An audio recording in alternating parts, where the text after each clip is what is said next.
The cold didn't come from the air. It came from beneath my skin. The date was a mistake. The bitter coffee.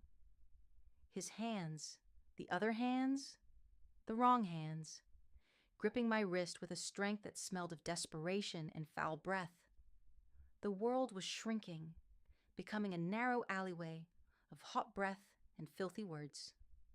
And then, the silence. A silence so dense it made my ears ache. He emerged not as a man, but as a flaw in the light. Where the yellowish glow of the street lamp should have been, there was only him. A silhouette cut from India ink. A shadow that seemed to absorb the sound of my own stifled screams. I heard the snap. Dry, like a winter branch breaking under a weight too heavy to be named. My attacker fell. Not as one who fights, but as one who simply switched off from existence. "You're safe now," his voice said.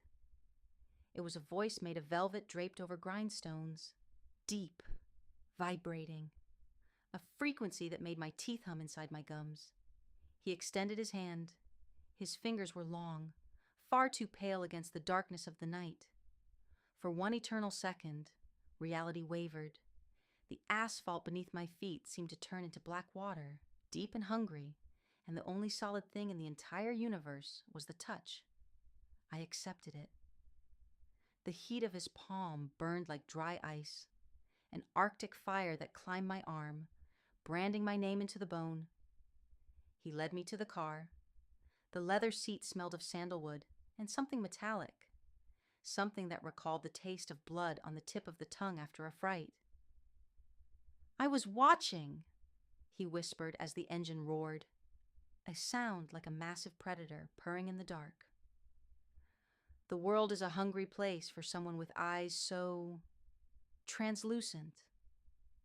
I looked out the window, but the landscape made no sense. The city lights were neon blurs, stretching like fingers of light trying to grasp the glass. Indistinguishable shapes danced in a choreography of distorted shadows. For a moment, I swore the buildings were breathing, their windows closing like heavy eyelids as we passed. I should have been afraid of him. I knew that. Logic was a distant voice, screaming from the bottom of a dry well. But the fear I felt for him was different. It was the fear the moon must feel for gravity, an inevitable attraction toward the abyss. "How did you know?" My voice was small, a shard of glass in the middle of the velvet. He didn't take his eyes off the road. His profile was a sculpture of cruel angles and disturbing beauty. "I always know when what is mine is in danger." Mine. The word anchored in my chest like a hook. He didn't ask my name. He didn't ask where I lived. He simply drove, and the road seemed to unfold beneath the wheels, as if he were creating it in that very moment. A path of asphalt and mist, leading away from everything I knew as real. We reached my door, but the facade of my own house felt strange. The paint looked paler. The flowers in the garden were withered at impossible angles, as if they were bowing to his presence. "Go inside," he said, and the command was a physical caress on my neck. "Lock the door. Do not let the world in. I will be out here." I stepped out of the car, my legs heavy as if filled with sand. Before entering, I looked back.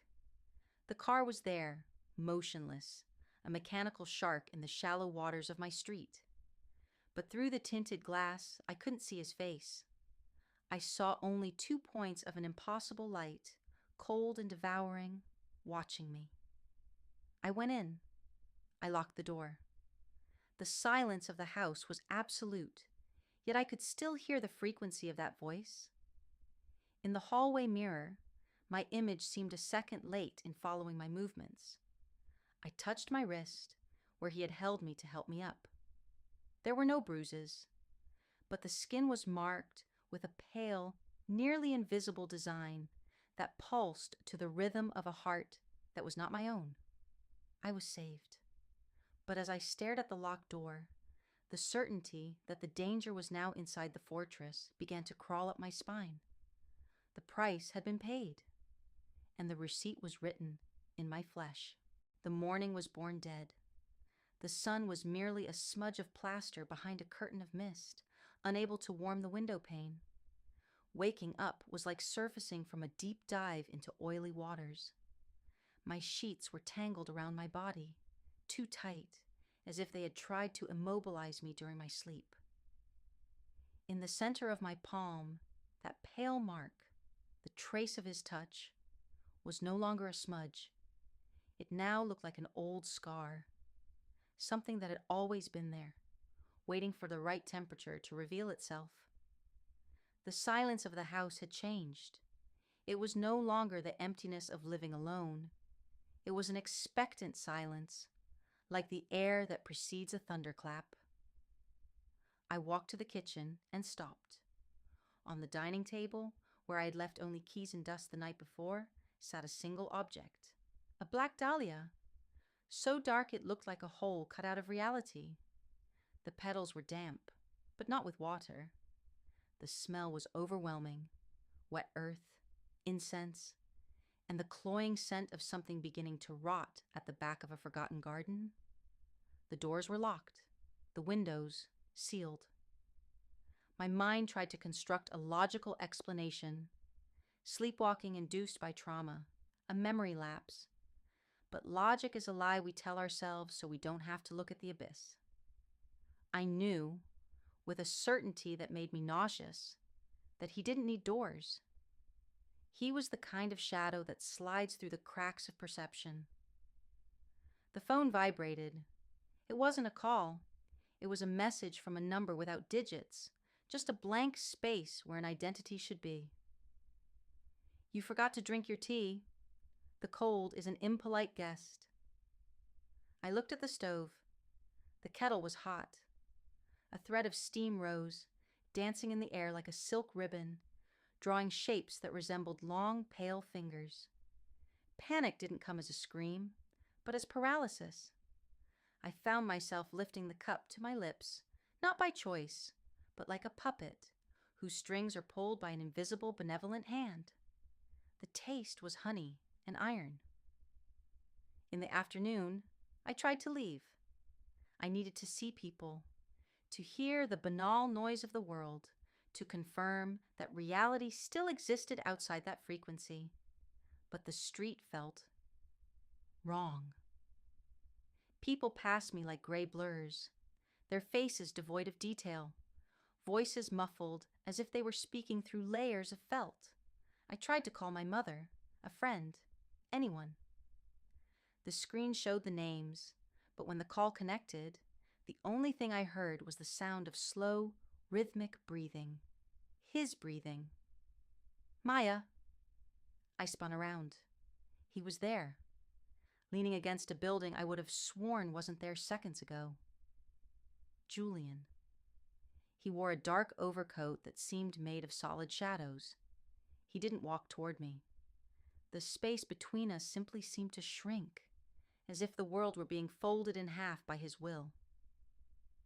You look pale, he said, leaning in close enough for me to feel the cold emanating from his skin. The world outside is too noisy for you now, isn't it? They don't understand what you went through. They don't understand what we are. What do you want? My voice was a trembling whisper, a dry leaf being crushed. He reached out and with his thumb caressed my lower lip. The touch wasn't violent, but it was absolute. In that moment, the sound of the city vanished completely. The movement of the cars stopped. Time froze in a frame of aesthetic horror. I don't want anything, Maya. I already have it. I saved you from that cheap flesh in the parking lot so you could appreciate what it means to be truly possessed by the mind. He leaned in, his face millimeters from mine. For a second, I saw the reflection of something vast and incomprehensible in his eyes. They weren't pupils. They were portals to a place where the sun has never shone. Go home, he whispered against my skin, and the warmth of his breath was the only real thing in a universe of ghosts. I have cleared the path for you, your friends, your distractions. They will no longer disturb our silence. I ran back. The journey was a blur of panic and nausea. As I stepped inside and slammed the door, I realized what he meant by clearing the path. On my phone, every contact had vanished. My social media, deleted. It was as if I were being erased from existence, one pixel at a time, leaving only the space he chose to let me occupy. I went to the bathroom to wash my face, to try and wake up from this lucid nightmare.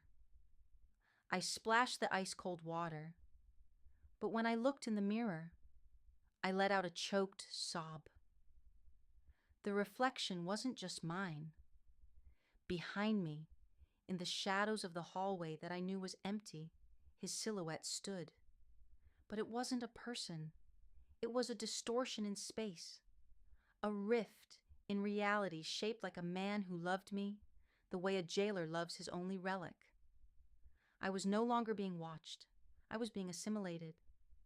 Time inside that house ceased to be a line and became a circle that was closing tighter and tighter around my neck. I didn't know if it was 3 in the afternoon or 3 in the morning. The windows, even when I opened them, showed only a milky static mist, a barrier of cotton that devoured the street, the neighbors, and the sky. I was in a frosted glass aquarium, and the only observer was on the other side. On the third day, or what my fragmented mind decided to call the third day, I found the first sign that the invasion was surgical. I opened my laptop in a surge of rebellion, needing to write, to type, to prove I still had a voice. But the files weren't there.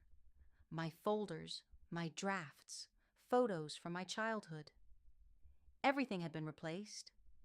In every folder, there was only a single text document, repeated thousands of times. The title was always the same: Private Property. When I opened any of them, the screen filled with geographic coordinates that, when mapped by my paranoia, pointed exactly to the center of my chest. I was no longer Maya. I was occupied territory. You're looking for something that no longer exists. His voice didn't come from the door. It came from inside the wardrobe, or perhaps from behind my own neck. Julian was sitting in the corner armchair, the one I always thought was uncomfortable, but which now seemed perfectly molded to his motionless body. He was holding a book of mine, a diary I kept hidden under the floorboards. "How did you get in?" My voice was the crack of a broken bone. "I changed the locks. I put up chains." He smiled, but the smile didn't reach his eyes. It was just a slit of ivory in a marble face. "Maya, locks are for keeping the world out. They aren't meant to keep me away. I have owned the key since you gave me your hand in that parking lot. You gave me the consent of blood." He stood up, and the movement was so fluid, it looked as if he were gliding on air. He approached the wall and began to peel the wallpaper with a disturbing elegance. Behind the paper, there were no bricks. There were photographs, hundreds of them, all of me. But they weren't photos of happy moments. They were photos of me sleeping, photos of me crying in the shower, photos of my back while I cooked, months before that night in the parking lot. The coincidence of my rescue collapsed like a castle of ash. The bad date, the attacker, the panic. It had all been a play where he was the director and the only spectator. The psychological horror wasn't the revelation of the stalking, but the realization that my entire life had been a script written by him. I never had a choice. "Why me?" I asked, feeling the air turn solid, difficult to swallow. "Because you are the only one who shines in the dark, Maya, and I am the darkness that needs that shine to feel real." He moved closer, and for the first time, I felt the actual weight of his body. He pressed me against the wall, covered with my own images. The scent of sandalwood was now suffocating, like the perfume of a freshly closed coffin. He took my face in his hands, and for an instant, the distortion of reality was so strong I saw his skin turn transparent, revealing gears of shadows and secrets underneath. "You think you are trapped in this house," he whispered, and his tongue brushed my earlobe, a contact that made me arch my back in a sickening mix of revulsion and a desire I didn't recognize as my own. "But the house is the only thing that is still real. Outside, there is nothing left for you out there. I erase the world, Maya. Only we remain." I squeezed my eyes shut, trying to deny the sight of him, but when I opened them, the room had changed. The furniture was arranged symmetrically, perfectly, like a luxury cell. And in the mirror, my own image was beginning to transform. I no longer saw my brown eyes. I saw the reflection of his cold, devouring light shining from the depths of my pupils. I was no longer the victim. I was becoming the monument to his obsession. And worst of all, as he kissed me with a hunger that seemed to want to tear my soul out through my lips, a part of me, the part he had cultivated so carefully in the shadows, finally began to kiss him back. The desire was the fear. The fear was the only thing that made me feel alive. The house breathes with me now, or rather, it breathes for me. Every floorboard creaks in sync with my staggering steps, and the walls seem to pulse with a feverish heat, as if the bricks have developed a circulatory system. I no longer try to open the curtains. The mist outside has become an extension of my own thought, dense, white, and devoid of any point of reference. I'm sitting at the table before a banquet I don't remember preparing. Fruit that is overripe, seeming to bleed at the slightest touch, and a wine so dark that light dies upon hitting its surface. Julian is behind me. He doesn't touch the floor. He is a gravitational presence, a black sun holding my atoms together only by the strength of his will. His hands slide down my shoulders, and where his fingers touch, the sensation of skin disappears. I feel as if he is touching my nerves directly, touching the very electricity that runs through my spine. "You're disappearing, Maya," he whispers, and his voice no longer comes from outside.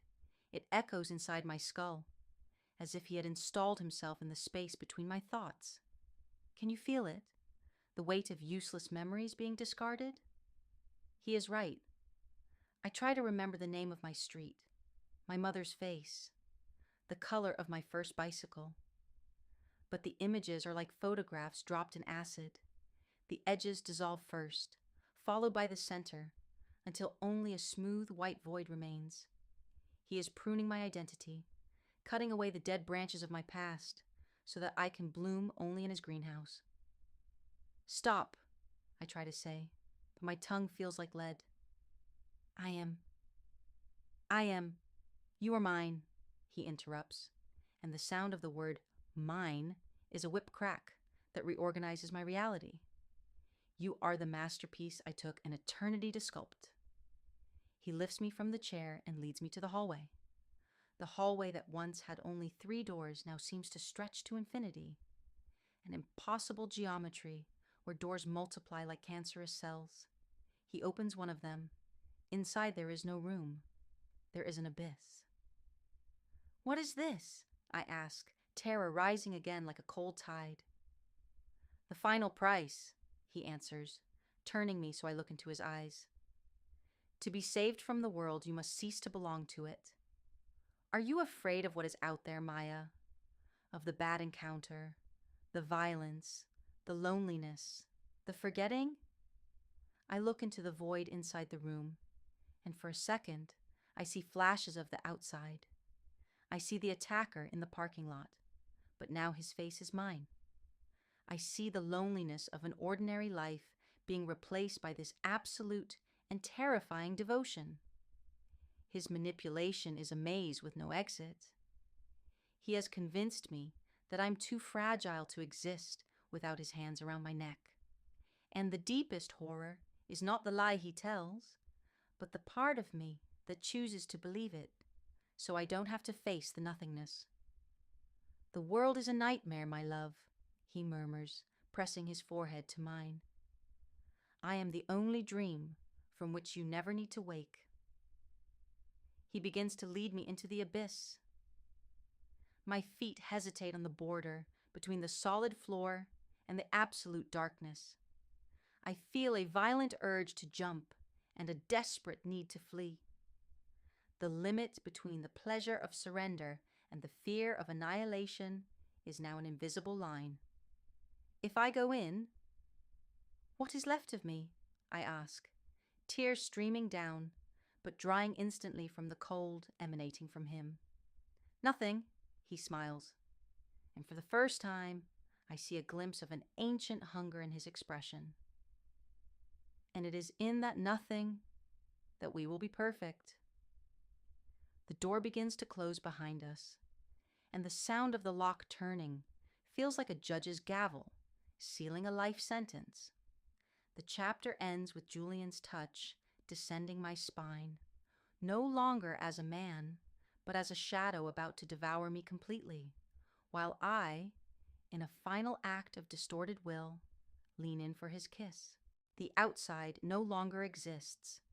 The door behind us didn't just close, it vanished, merging into the wall until the very idea of an exit became a forgotten legend. We are at the epicenter of the void. The abyss Julian led me into is not made of darkness, but of a white, oppressive surgical light that allows no shadows. Here, there is nowhere to hide from his sight. Julian holds me in his arms, but I feel as if I'm being held by a storm. He places me in the center of this luminous nothingness. Look, he whispers, and his voice is now the only pulse left in the universe. Finally, purity.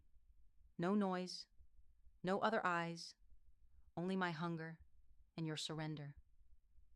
I look down at my own hands and let out a sigh that sounds like breaking glass. My fingers are becoming translucent. I can see the white glow through my flesh, through my bones. I am not dying. I am being translated into his language. I am becoming an idea, a concept kept alive only by the obsession of a dark god. You saved me, I murmur, and the phrase sounds like a confession and a curse at the same time. I saved you from insignificance, Maya. In the world, you were just a body waiting to be hurt. Here, you are my very breath.